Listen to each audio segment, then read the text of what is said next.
In this video, we are going to be solving this differential equation right here, all right? Now, the first thing that we have to keep in mind when we're solving a differential equation that looks like this is what form is it in? In this case, this differential equation is in this form.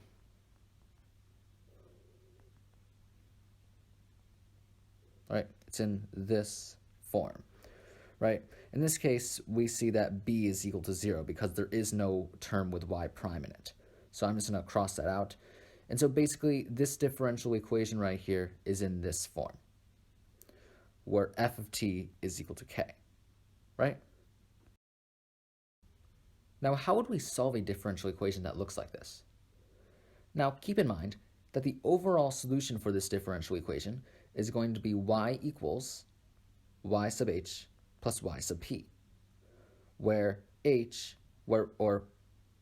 sub h will just be the y solution, assuming that this value right here is 0, and y sub p is a solution where this value is literally what it is. So the first thing that we're going to do is find y sub h. So for y sub h, we are going to consider the case where this differential equation is set equal to 0. Okay, so this is basically the differential equation that we're going to be solving. Now we know that when we're solving this differential equation, we're basically solving a quadratic equation. So I'm going to use the variable r for the quadratic equation. That's what I'm going to use for the quadratic equation. So the quadratic equation that we solve is r squared plus 1 equals 0. Now to figure out where that comes from, we should be able to recall that we had ay prime prime plus by prime. It's okay if you weren't able to recall it, but really, this is just try to remember. You guys got to remember that this is what you have to do. Right? If you have a differential equation in this form, then you're basically just solving a quadratic that looks like this, right? Just this quadratic. This is basically how we're rewriting it. So we have to basically find what r is, and then figure out what our solution would be. Now we know that in this case, this is basically the imaginary roots case. And so what we have to do is we have to keep that in mind. So when we solve for r, we are going to get plus or minus I. In this case, I'm actually going to write it in this form, 0 plus or minus 1i. So because we know that for the imaginary roots case, these two values here are important. So I'm going to call this, I'm going to basically just, actually what I'm going to do is, I'm going to do this. I'm going to call this alpha, and I'm going to call this beta. Now, I know what y1 and y2 are for the imaginary roots case. y1 is just going to be e to the power of alpha t times the cosine of beta t, while y2 is just going to be e to the alpha t times the sine of beta t. So basically we're just going to substitute alpha and beta into these things, and then basically we're just going to be able to find what y1 and y2 are from that. We know alpha is equal to 0. So that means e to the power of 0, right? Because we know alpha is equal to 0. E to the power of 0 is just 1. So we can just ignore this because it's just 1. Right? We can just ignore this. So we're only focused on, actually, I'm just gonna cross it out, basically, because we know alpha is equal to 0, so e to the power of 0 is just 1. E to the power of 0 is just 1. So we're only concerned with cosine and sine of beta t. We know beta is equal to 1, and so that means we just have the cosine of t times the sine of t, right? So this is y1, and this is y2, right? This is y2. So we found what y1 and y2 are. That means we're able to find what y sub h is, right? Just, you got to keep in mind that, remember, y sub h is basically combining y1 and y2 together and then putting constants in front of them. In this case, I'm going to call those constants a and b, right? So y sub h is equal to a times the cosine of t plus b times the sine of t. All right, so we have found what y sub h is. Now that we have y sub h, so we found this, all we have to do is find what y sub p is. And remember, so basically we're going to find what y sub p is.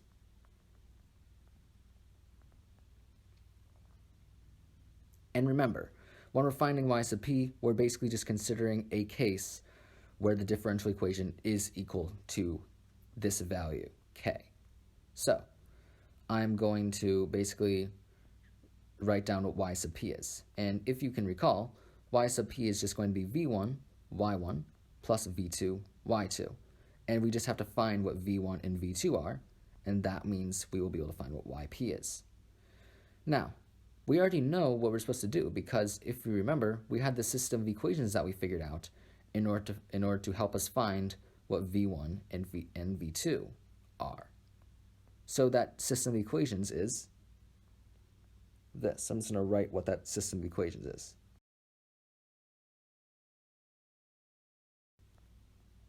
Okay, so this is the system of equations that we have. Now we know that f of t is just going to be k, right? Because in our original equation, our f of t value would just be k. So I'm just going to switch f of t out with k. And for a, we know that a is just the coefficient in front of y prime prime, which is just 1. So really, this is just k divided by 1, or just k. So we have to solve this differential equation for v1 prime and v2 prime. So what I'm going to do now is I'm just going to substitute y1, y2, y1 prime, and y2 prime for their values. However, I haven't found what y1 prime and y2 prime are yet, so I'm going to find what those are.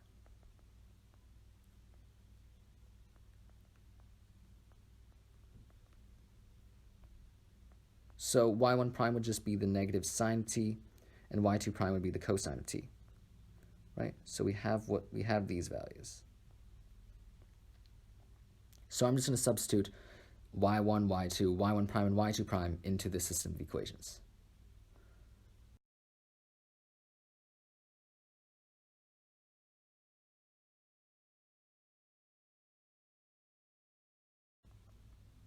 All right, so we have substituted y1, y2, y1 prime, and y2 prime into the system of equations. Now what I want to do is I want to solve for v1 prime and v2 prime. Now, it kind of makes sense to solve for v2 prime first, because we can easily get v1 prime to cancel itself out with each other. So, how do we do that? What I'm going to do is I'm going to multiply the first equation by the sine of t, and I'm going to multiply the second equation by the cosine of t. Notice how when we do this, that we are going to get v1 prime cosine t sine t minus v1 prime sine t cosine t, which we know that means that v1 prime will just cancel itself out with each other. So we won't have to worry about those. All right, my only concern is the v2 primes. So, to find v2 prime, we are going to get v2 prime times the sine squared t plus v2 prime times the cosine squared t is equal to k times the cosine of t. Notice how if we were to substitute, I'm going to show you this. Notice how if we were to substitute v2 prime out, we would get sine squared t plus the cosine squared t, which is just equal to 1. As a result, we just have v2 prime. So v2 prime is equal to k times the cosine of t. Now to solve for v2, I'm just integrating both sides. I know the antiderivative of v2 prime is just going to be v2.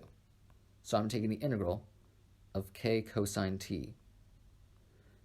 And so we know that the answer to this integral is just going to be k times the sine of t. Right? This is v2.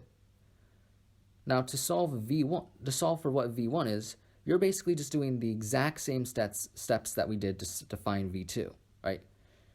Now the thing is, you can't just substitute v2 into one of these equations right here and solve for v1. Like if I were to substitute v2 into this second equation right here, and then just solve for v1, I can't necessarily do that because I might be dividing sine of t on both sides, and I can't do that because that assumes that sine of t doesn't equal 0, but there's no reason for us to do that because we're assuming it's sine of t and nothing else.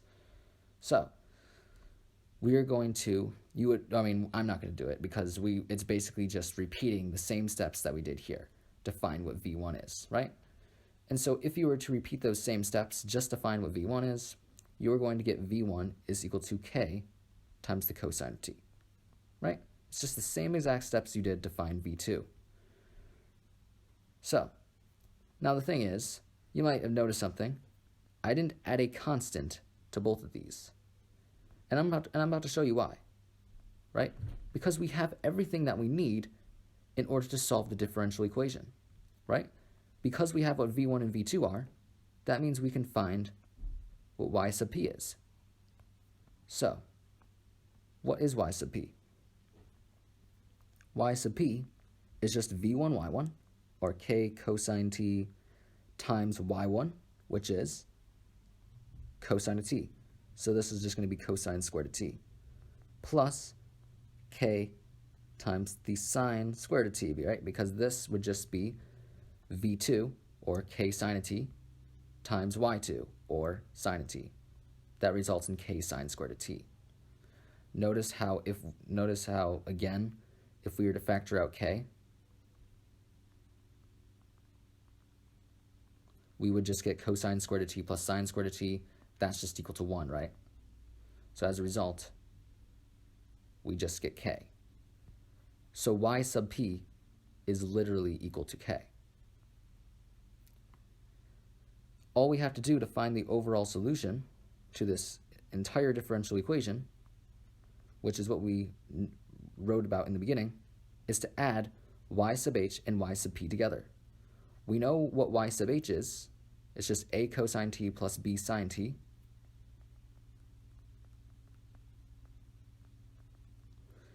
And then we just add this to y sub p, which is just k.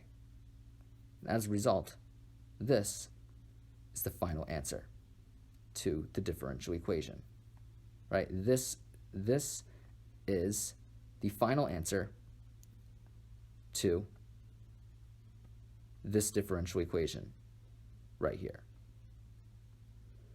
All right, so as I promised, what I'm going to do is I'm going to explain why there aren't constants in front of the v terms. Now, remember, the overall solution of any differential equation is just going to be y is equal to y sub h plus y sub p, right? Now, y sub h is a combination of it's a combination of y1 and y2. It's some constant times y1 plus some constant times y2. So I'm just going to write that down, right? c1y1 plus c2y2. And we know that y sub p we would always use as this, right? It's v1y1 plus v2y2, right? So plus v1y1 plus v2y2. Notice how if I were to factor out the terms that contain y1, I would get y1 times c1 plus v1. I can do the same for the terms that contain y2. Right? I get y2 times c2 plus v2. So, notice how we have v1 and v1 is added to a constant. If v1 contains a constant, if v1 contains some constant that it's added to it, that constant is going to combine with this constant to just make another constant. As a result, adding a constant to v1 is just pointless because it's just going to result in another constant right here. And the same goes for v2, right? So as a result, adding a constant to v1 and v2 is just pointless. All right? So basically, the final answer to this differential equation, right? The final answer to this differential equation is this.